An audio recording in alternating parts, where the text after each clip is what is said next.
கூட திமுக தன்னுடைய 4 ஆண்டு காலம் ஆட்சி காலத்துல எதையும் சரிவர கவனிக்கிறார். அப்படி இருக்கும் பொழுது முதலமைச்சர் அந்த பதவியில் என்ன பண்றாரு? இஷ்யூ நடந்த பின்பு வருவதற்கு முதலமைச்சரா ரிவ்யூ மீட்டிங் எடுத்து இன்ஸ்ட்ரக்ஷன் கொடுக்குறாங்களா? இல்ல கலெக்டர் எஸ்பி எல்லாம் கீழே இருக்கிறாங்க, ப்ராப்பர் பர்மிஷன் சென்னையிலிருந்து வாங்குறாங்களா? அதனால் மாநில தலைவர் நயினார் அண்ணன் சொன்ன கருத்துல நியாயம் இருப்பதாக நானும் பார்க்கிறேன். சரியான கருத்து. அதை அடுத்து இன்னைக்கு இந்த கூட்டத்தை ரொம்ப ஸ்டடி பண்ணணுங்க. நீங்க வந்து ஒன் மேன் ஜட்ஜை நாங்கள் போட்டிருக்கோம், ரிட்டையர்ட் ஜட்ஜை போட்டிருக்கோம். உடனடியாக சிபிஐ என்கொயரி கேட்கணும். இன்னைக்கு முதலமைச்சர் அவர்கள் தமிழ்நாட்டுக்குள்ள சிபிஐ வரக்கூடாதுன்னு ப்ராசிக்யூஷன் சாங்ஷனை வித்ட்ரா பண்றாரு. ஆனா இதற்கு முன்பு இன்னொரு இடத்திற்கு சிபிஐ கொடுக்கிறார், அஜித் குமார் கேஸ். அதனால தாமாக முன்வந்து சிபிஐ என்கொயரி கேட்கணும். அந்த கூட்டத்தில் யாராவது ட்ரிகர் பண்ணாங்களா?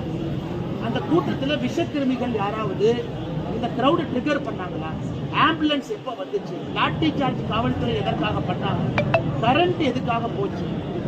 இந்த எல்லா விஷயத்தையும் சிபிஐ நுணுக்கமாக கண்காணிச்சு யாராவது உள்ள இருந்து விஷமத்தனமாக ஏதாவது செஞ்சிருக்கிறாங்க. நீங்க கேட்ட கேள்வி டிவிக்கு மதுரை போட்டு போயிட்டாங்க. உண்மையா பொய்யா, நியாயமா நியாயமில்லை தெரியாது, போட்டு பார்க்கணும்.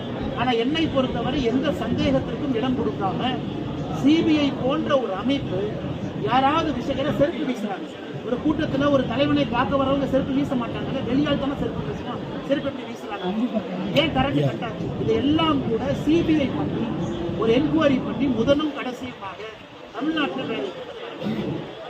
கடைசியாக எங்களுடைய குற்றச்சாட்டு திரு விஜய் அவர்கள், ஒரு நடிகர் கரூருக்கு, பெரம்பலூருக்கு, திருவாரூருக்குலாம் வர்றீங்கன்னா கூட்டம் பார்க்க வருவாங்க. எல்லாம் கிராமத்து பகுதியில் மக்கள் வருவாங்க. ஒரு சினிமா ஸ்டாரை பார்க்க கிராமத்திலிருந்து மக்கள் வரத்தான் செய்வாங்க. அதுவும் நீங்க மொத்த கரூர் மாவட்டத்துக்கே சேர்த்து ஒரே ஒரு பாயிண்ட் வைக்கும் பொழுது மக்கள் எல்லோரும் வரத்தான் செய்வாங்க. குழந்தை குட்டியை கூட்டிட்டு வருவாங்க. அது வீக்கே இருந்தால் குழந்தை கூட்டிட்டு வர மாட்டாங்க. திங்கக்கிழமையோ செவ்வாய்க்கிழமையோ புதன்கிழமையோ குழந்தை டியூஷனுக்கு போகும், படிக்கும். இல்ல வீக்கெண்ட்ல சனிக்கிழமை வச்சா குழந்தை எடுத்துட்டு தான் மக்கள் வர செய்வாங்க. ஏன்னா ஒரு தூண்டுதல் பார்ப்போமே, ஒரு கூட்டத்தை குழந்தை காட்டுவோமே, ஒரு தலைவனை காட்டுவோமே, சினிமா ஸ்டார் காட்டுவோம். அதனால் விஜய் அவர்களை போன்றவர்கள் இதெல்லாம் யோசிக்கணும், இதெல்லாம் யோசிச்சு வைக்கணும்.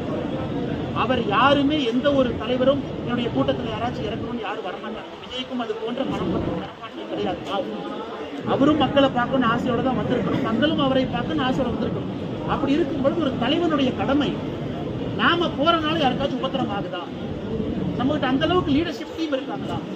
பாரதிய ஜனதா கட்சியோ வேற ஒரு கட்சி எடுத்துக்கிட்டீங்கன்னா ஒரு லீடர்ஷிப் டீம் இருப்பாங்க, செகண்ட் லெவல் லீடர்ஸ் இருக்காங்க. இன்னைக்கு தமிழக வெற்றி கழகத்தை பொறுத்தவரை இப்பதான் தலைவர்கள் வர்றாங்க, செகண்ட் லெவல் லீடர்ஷிப் டெவலப் ஆகும். அப்படி இருக்கும் பொழுது யாரை கண்ட்ரோல் பண்ணுவாங்க? யாரை போய் தடுக்க